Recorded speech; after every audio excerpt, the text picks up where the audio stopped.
Hello friends, गुस्ताख दिल के आने वाले एपिसोड में आप देखेंगे इसमें जैस्मीन का राज खुल जाने के बाद निखिल सागर से माफ़ी मांगने लगता है। सागर भी कहने लगता है कि इसमें तुम्हारी कोई गलती नहीं थी, तुम्हें क्या पता था कि जैस्मीन क्या कर रही है और क्यों कर रही है। मुझे तो बस खुशी इस बात की है कि अब हम तीनों के बीच में कोई भी गलतफहमी नहीं है। और कहने लगता है कि तुम्हें पता है निखिल, तुम दोनों ने बहुत ही कम समय में बहुत कुछ सहा है। तुम दोनों एक दूसरे के लिए बने हो। अब तो मैं यही चाहता हूँ कि तुम दोनों हमेशा के लिए खुश रहो।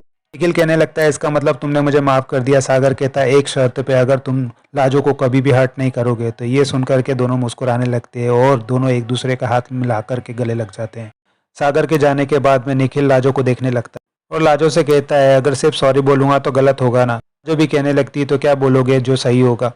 निखिल कहता है अगर सही गलत की इतनी समझ होती ना तुम्हारे हस्बैंड को तो तुम्हारे साथ इतना गलत कभी भी नहीं करता।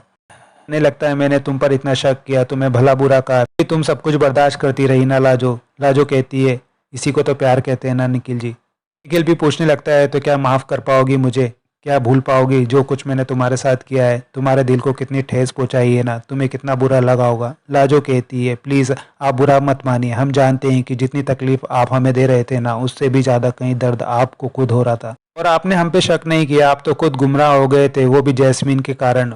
जैस्मीन ने ही हमारी दूरियों का फ़ायदा उठाया था। निखिल भी कहने लगता है मैंने अपनी बीवी की बातों का विश्वास न करते हुए जैस्मीन की बातों का विश्वास किया। और लाजो से प्रॉमिस करने लगता है कि आज के बाद मैं तुम पर कभी भी शक नहीं करूंगा, हमेशा तुम्हारा विश्वास करूंगा। लाजो भी कहने लगती है निखिल जी हमें कुछ भी नहीं चाहिए, हमें तो ज़िंदगी में जो कुछ चाहिए था वो सब कुछ मिल गया है आपके मिल जाने के बाद। अब हम दोनों एक दूसरे को पहले से भी ज़्यादा प्यार करेंगे और एक दूसरे के गले लग जाते हैं। तभी लाजो को याद आता है कि वो अपने घर पर नहीं है और कहने लगती है निखिल जी आप क्या कर रहे हैं, ये हमारा घर नहीं है, हम तो शालिनी जी के घर पर हैं।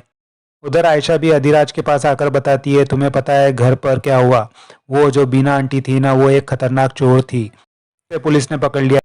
ये सुनकर के अधिराज भी पूछने लगता है तो ये सब कुछ मालूम कैसे पड़ा। आयशा बताती है कि सरस्वती आंटी और नुपुर ने मिलकर के उसे पकड़ लिया। और अधिराज से पूछने लगती है कि आज तुम्हारी मीटिंग थी ना, क्या हुआ। अधिराज उसे एक एनवलप देता है, एनवलप में उसका साइन किया हुआ कॉन्टेक्ट लेटर होता है। ये देख करके आयशा खुश हो जाती है। अधिराज उसे कॉन्टेक्ट साइन करने के बाद मिले हुए चेक भी दिखाता है। दोनों की खुशी दुगनी हो जाती है और दोनों एक दूसरे को गले से लगा लेते हैं। उसके बाद घर पर सभी लोग खुश हो जाते हैं और घर पर मिलकर के कार्ड खेल रहे होते हैं। तभी अधिराज और आयशा भी वहाँ पर आ जाते हैं और सबको बताने लगते हैं कि एक छोटी सी खुशखबरी है, आज मेरी पहली किताब पब्लिश हो गई। और अधिराज कहता है कि मेरी पहली किताब की पहली कॉपी मैं अपनी नानी को देना चाहता हूँ। निखिल भी कहता है कि ये क्या कोई छोटी सी खुशखबरी है, ये तो आपकी लाइफ बन गई है। तभी लाजो भी वहाँ पर सबके लिए गर्मा गर्म पकौड़े लेकर के आ जाते हैं। सभी लोग पकौड़े देख कर पकौड़े खाने के लिए टूट पड़ते हैं और लाजो के बनाए हुए पकौड़ों की तारीफ करने लगते हैं। बरखा भी सबके लिए आइसक्रीम लेकर के आ जाती है। सभी लोग आइसक्रीम को देख करके लड़ने लगते हैं। निखिल लाजो को अपने पास बिठा लेता है और उसका हाथ पकड़ लेता है, जिसके कारण लाजो आइसक्रीम खा ही नहीं पा रही होती है। अभी आयशा ये देख लेती है और निखिल का हाथ सबको दिखाने लगती है। सभी लोग ये देख करके हंसने लगते हैं। निखिल भी कहने लगता है ये तो मेरी बीबी है, क्या मैं इसका हाथ नहीं पकड़ सकता। और आयशा से कहने लगता है आयशा दी आपको क्यों जलन हो रही है, तो आप अधिराज का हाथ पकड़ लीजिए। के सामने लाजो के गाल पे किस कर देता है। बरखा भी कहने लगती है तो ठीक है, फिर इतना ही प्यार है तो ये आइसक्रीम भी खिला दो ना। निखिल प्यार से लाजो को आइसक्रीम भी खिलाने लगता है। पूरा भारद्वाज परिवार एक दूसरे के साथ बहुत खुश होता है।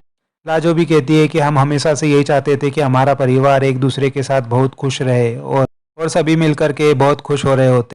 एपिसोड यहीं खत्म होता है। हमारे चैनल को सब्सक्राइब और लाइक करना ना भूले।